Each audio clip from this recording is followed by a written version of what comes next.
July August সুন্দরবনে প্রবেশে 3 মাসের নিষেধাজ্ঞা শেষ হলো। সবার জন্য উন্মুক্ত হলো প্রাকৃতিক অপরূপ সৌন্দর্যের বিশ্বের সবচেয়ে বড় এই ম্যানগ্রোভ বন।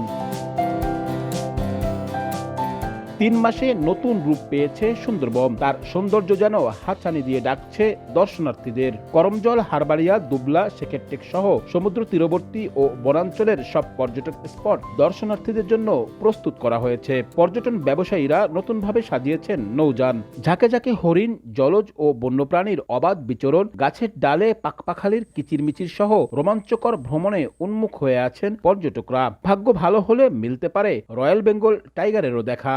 সুন্দরবন আরও বেশি সুন্দর এই বর্ষার মৌসুমে। গেস্ট অপেক্ষা করছে অধীর আগ্রহে যে বর্ষার সুন্দরবনটা, ওয়াইল্ড লাইফটা দেখার জন্য। সুন্দরবন এমন একটা জায়গা, সেখানে বারবার যেতে ইচ্ছা হয়। পর্যটক যে স্পটগুলো, এই স্পটগুলোতে হ্রাস কমবে। কোনো রকমের দুর্ভোগ ছাড়াই তারা সুন্দরবনকে উপভোগ করতে পারে। এদিকে বনে যাওয়ার জন্য জাল ও নৌকা সংস্কার সহ সব ধরনের প্রস্তুতি সেরে নিয়েছেন খুলনা, বাগেরহাট ও সাতক্ষীরা অঞ্চলের জেলেরা।